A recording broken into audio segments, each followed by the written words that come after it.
top down, bottom up. Two very different thinking processes that you might be very familiar with. They're all with the sole purpose of making sense of the world that we live in today and all the visual stimuli that we're constantly surrounded by. Understanding these processes can help us get a really good picture of our perception itself and how we also interpret everything that we see and why we sometimes interpret things differently. Hey everyone, welcome back to the channel. If you're new here, my name is Mark and I work as a pharmacist here in the UK, and on this channel we uncover the mysteries of our human superpower of pattern recognition, how it fits into our intelligence, our thinking, and how we can use it to aim for a brighter future for smarter thinking. Before we get started, it would be super amazing of you to subscribe to my email newsletter, where I share everything all relating to pattern recognition and other insightful wisdom from neuroscience. This newsletter aims to train yourself into recognizing the patterns of life and forming clarified perspectives as a result. If this sounds up your street, then please do check out the link in the description below, and of course, you can unsubscribe at any time. Let's start things off with top down. The key here with the top down processing is that you're using your own prior knowledge, experiences, expectations, and your beliefs to interpret the information that you receive. So for instance, if you come across a group of people out on the streets that are wearing swimsuits and they're carrying towels, and also the fact that it could be also a sunny day, could lead you to the conclusion that they are actually going to the beach. So how does top-down processing actually fit in there? Because you're using your past experience of learning that a swimsuit, a towel, and sunny day is all associated with going to the beach, you're sort of trying to use your prior knowledge, which is already interconnected, to form this perception and conclusion that they seem to be going to the nearby beach. Another example of where top-down processing is very, very useful is our ability to read. Now, this is where it actually is quite a special case, because top-down processing often involves a process called priming. Let's use this example firsthand.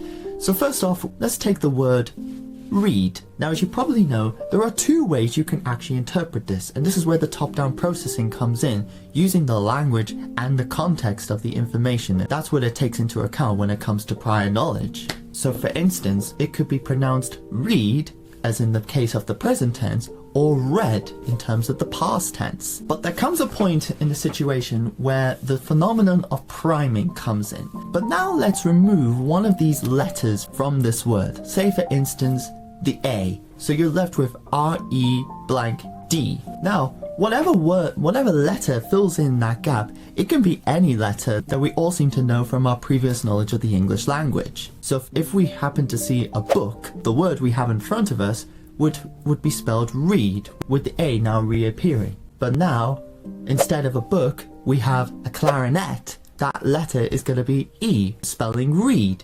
R-E-E-D. So you can see how different stimuli influence the perception of the word that we expect to appear. And that's how powerful priming can come in. So overall, from these examples and descriptions, you can see why it is called top-down processing. You're taking in what you've learned from the top of your head, which is your prior knowledge, and then using that prior knowledge at the stimulus you got in front of you and interpreting what that means related to what you already know. Alright, so now let's move on to the bottom-up processing, and that is all based on raw components. So this is where we have our basic components, and then we mold these components to form the big picture of what we actually interpret it to be. So for example, let's take the three components of a cat, like the whiskers, the meow sound, and the fur. Now you've got these three components in, you could sort of start to now mold these to form the big picture in order to identify that it is actually a cat.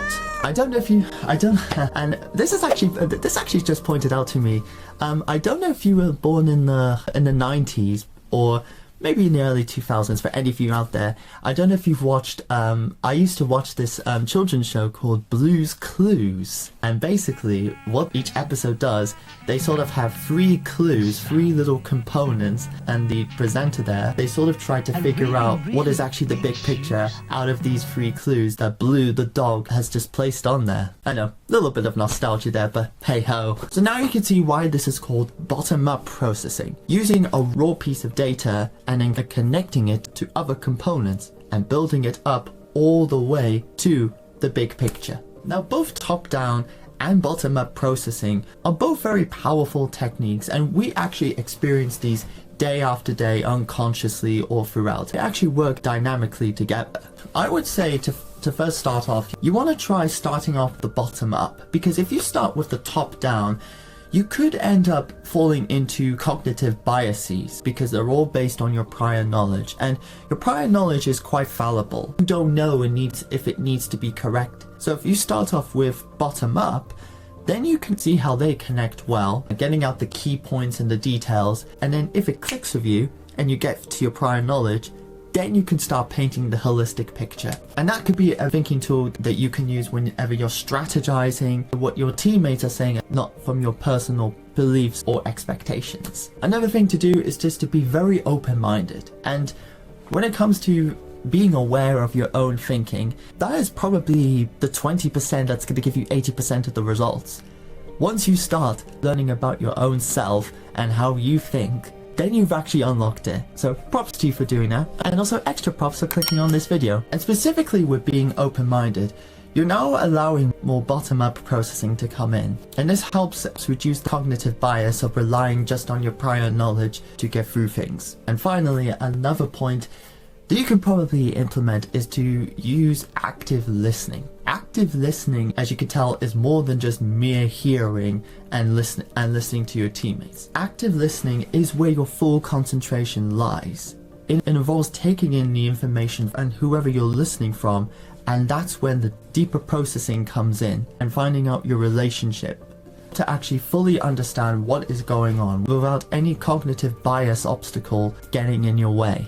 And you're actually appreciating, no matter how simple or complex the problem is, you are appreciating your own teammates' values. Now, if I was to say which one is probably more associated with the pattern recognition, based on what I've just described, I would probably go for the bottom-up processing. Because you're starting from the raw ground of sensory information and then connecting the dots together, that's when you can start getting the pattern recognition. But overall, both of them can involve at least some degree of pattern recognition.